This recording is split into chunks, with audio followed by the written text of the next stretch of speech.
I was presented with a video with a suggestion that this might be a cool video to see regarding pathing and problems in Age of Empires. And apparently someone has done something. Here you see Admiral Vololo AoE2.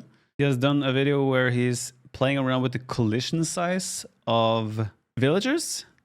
So let's see exactly what he has in store. Ahoy and welcome. This Ahoy. is Admiral. Ah, nice. Isn't it annoying when your villagers decide to body block their fellow laborers and prevent them from working? Run into each other until they've dissipated their momentum and go idle?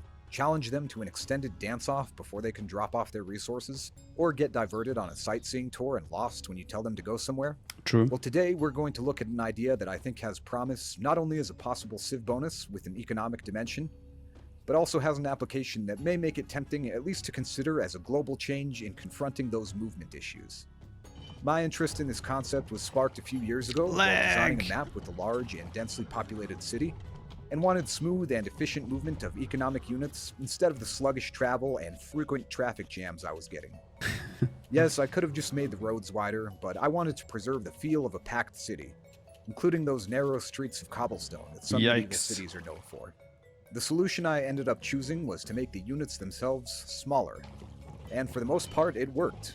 While it didn't solve the more unusual pathing behaviors, it greatly reduced the frequency and severity of colliding and blocking, and mostly solved the issues of workers getting trapped by other workers, or going idle after frequently bumping into other units. Now, even in a busy 4v4 team game, you're unlikely to replicate the bustle of this city, or require such an intervention for your units to move properly. But are there benefits of this idea that could be reasonably expected in a normal game? After all, in a recent video we have confirmed that bigger isn't always better when it comes to at least one economic building, in investigating the frequently proposed bonus of 2x2 farms. So grab your magnifying glass and come with me to the island of Lilliput as we take a closer look at the idea of downsizing the workforce, but in a positive way for everyone involved. In this video, I'm going to be focusing only on how this bonus or change would apply to villagers. Okay. I just want to point out, like, I have suggested this to the devs. Or did I write it? Actually, I don't remember. I know I've talked about it and thought about it though, where it's like, can we reduce the collision size of villagers slightly? Just like a little bit, maybe 5%. And that alone might make the pathing of villagers just so much better. This feels like something he has been touching upon here, so let's see. Future videos focused on the implications for trade units, fishing ships, and military units. For those who aren't aware, like, they did change the collision size of fishing ships. Placing fishing ships around docks, for example, now is so much more convenient and feels so much nicer. I'm like thinking, can we do that as well with villagers? I was going to include all economic units in this analysis, but didn't want to overload what is already a fairly data-heavy and time-intensive video, and there are enough differences in the way those other units operate that they deserve independent consideration. So first we're going to start by exploring the effect that smaller villagers have on pathing, and then we'll investigate whether that translates into any notable kind of economic boost.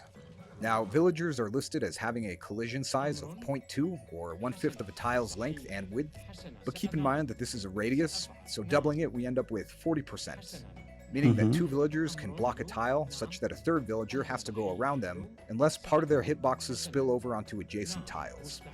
Or that a single villager standing between 2 palisade walls can fully block any oncoming villagers, since there isn't room on either side to accommodate the hitbox. And there's no spillover room on the sides, as that space is fully occupied by the palisade walls. This will vary with positioning, and there can be temporary overlaps. Now, I've reduced the hitboxes of these villagers to 1/3 the normal size, meaning their linear blocking potential is about 13% of a tile instead of 40.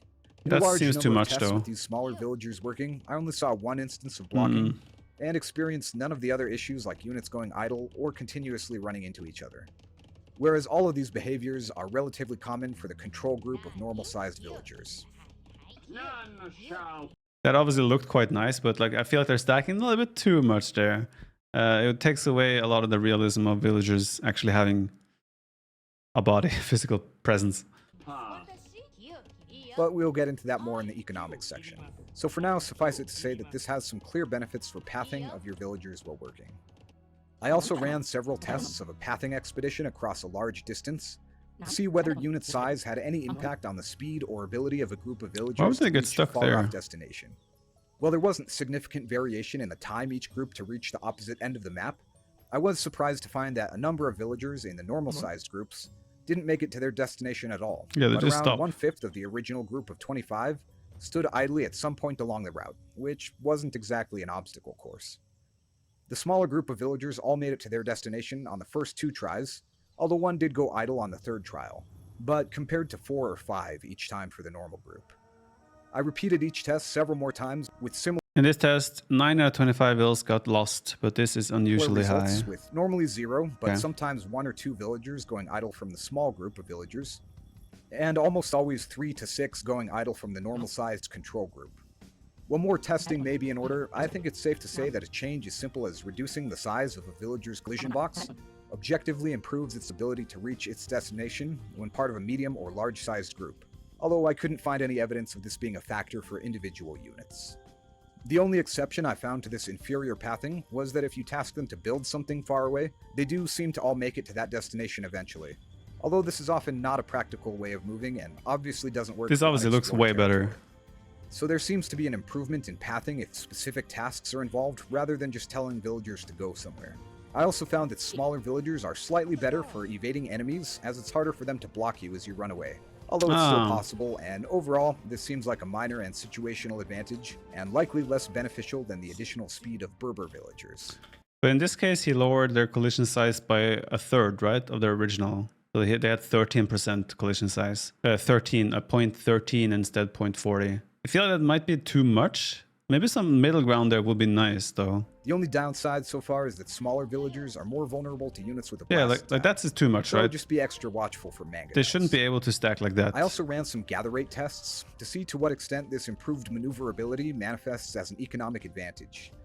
As you would expect, this has What about reducing collision size of all units or melee units? Yeah, like melee units could really benefit from a slight collision size reduction, right? How many times you try to attack with like, maybe not cavalry, but melee units like infantry, halberdiers, champions, whatever. When you're trying to engage men-at-arms, longswords, trying to engage with those, so often they will like bump into each other, go right, go left, and not really go straight to their target.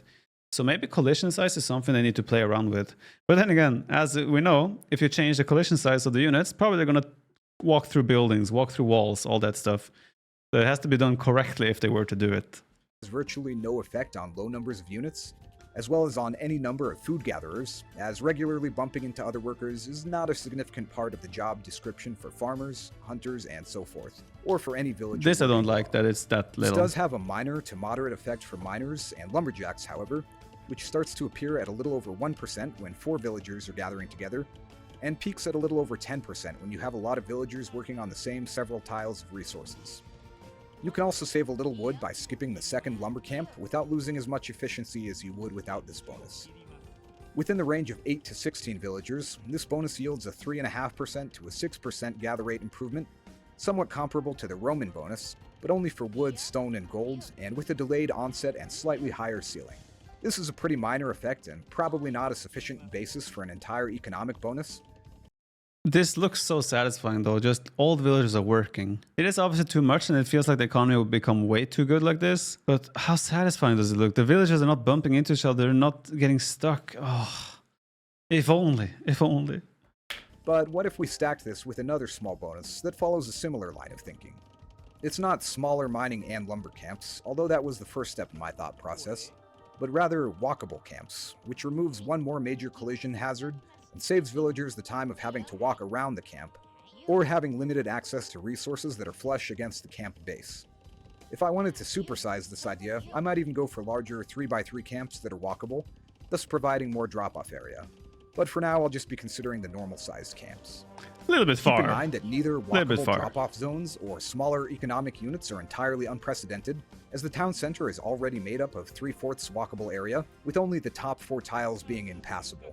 But here it makes sense, right? It visually makes sense as well, because underneath the town center are the roof is like to the side. It makes sense that you can walk under the town center like this. And fishing ships were made slightly smaller in a recent patch. Mm-hmm. So I ran another set of tests combining the 20%. smaller villagers with the walkable camps, and found it gave a small boost Holy even for very low Scheiße. numbers of villagers, and raised the peak to about 13% Holy for lumberjacks and Scheiße. 16% for miners.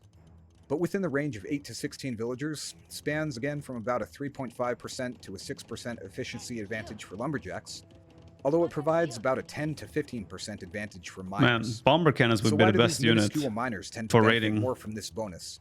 Aside from obviously channeling a common affinity that mythological diminutive humanoids have for gold. The main reasons are twofold. Firstly, the greater resource density of mines allows this bonus to work longer for each tile before the increasing walking distance to each resource becomes a factor. And camps flush against the You would still be raidable by melee units because the melee units can also walk over the lumber camps and mining camps, I imagine. This will be something for everyone, not only for villagers. gold allow for instant drop-offs without any walking at all until the first tiles are mined through. The other reason being that villagers working very close to the camp will bump into each other more frequently, whereas a given number of lumberjacks will spread out and claim a little more personal space after you've cut down a couple layers of trees. However, if you refresh your lumber camps frequently, you will be able to avail yourself of this bonus more thoroughly, and for 12 or more villagers collecting wood, the effective efficiency is closer to 10% for nearby trees, and can reach the low teens for 16 or more villagers. So with this bonus, you have extra reason to refresh your lumber camps more frequently. As you can see, this bonus is nothing to write home about in the early game, but is nothing to scoff at by the mid-game. Overall, you might think of this as a mix between a quality of life bonus that provides a bit of extra pathing efficiency for all your villagers, and a mild economic bonus that slowly ramps up to around an average efficiency boost of 5 to 6% for lumberjacks, and 11 to 15% for gold miners, with the potential to reach higher efficiencies for a limited time or under optimal circumstances. Personally, I'm a fan of this idea, as apart from the explicit pathing benefits, it's a way to improve the gather rate of miners and lumberjacks without a... I'm not a fan of changing the dynamic of how like mining camps, lumber camps, and so forth. I feel like it became a little bit overkill. The bumping and all that stuff is very annoying, and in particular, like let's say there's knight coming to your woodline, or army coming into your woodline, you just click all your vills and you garrison them in the town center. 8 out of 10 will run to the left towards the town center. The other 2 will, for some reason, they will bump into one of the vills in front and then choose a different path. So we have so many times where you tell your vills to go somewhere, but they take the opposite direction because they were being blocked by a villager in front or something. That type of pathing would essentially disappear, or be helped a lot rather, with smaller collision size, I believe. But the whole mining camp positioning here, walkable mining camps, walkable lumber camps, walkable mills, I imagine as well, I feel like that changes too much. direct gather rate boost, but rather through eliminating much of the inefficiency that otherwise comes with a growing economy and crowded workspace. So I like to think of it as a teamwork bonus, but one that manifests... Just another unit I think could really benefit from, for balance purposes as well, and fairness, trade cards and trade cogs. I would have no problems if trade cards and trade cogs had pathing like this, as long as they're targeted from market to market, that they kind of walk somewhat through units. Not completely, but like that their collision size will be very small. I will be completely fine with, because there's so many times the trade cards and such get completely messed up due to building pathing or 2-3 houses in a row and so forth. So if the trade cards as well had smaller collision size, I think that would be great. Very naturally, rather than a more heavy-handed approach like an aura effect boosting the work rate of villagers for every nearby villager. And overall, it just feels very smooth and gives you peace of mind knowing that you'll rarely have to babysit your lumberjacks or miners to keep them from trapping each other or from cutting a rug and breaking it down when they should be cutting and breaking down trees. And I would consider implementing this both as a global change and as a civilization bonus. For example, reducing the diameter of all villagers from 40% to 33% of the length of a tile, with a specific civilization getting a bonus for their villagers being half that size, or a little over 16%. This would help reduce some of the frustrating bumping, trapping, and idling behaviors for everyone, while still having room for a civilization that can specialize in the science of teamwork. The main issue I would have with this is, I know it's a bit counterproductive to what I just said about the trade cards, but the realism part of villagers just standing on top of each other nonstop and chopping and mining and such, it would feel extremely unrealistic, and I think a lot of people would not like that. Suddenly you have 5 vills on top of each other. Like we sometimes have like units grouping on top of each other and while they're fighting or shooting or mining or this, it happens.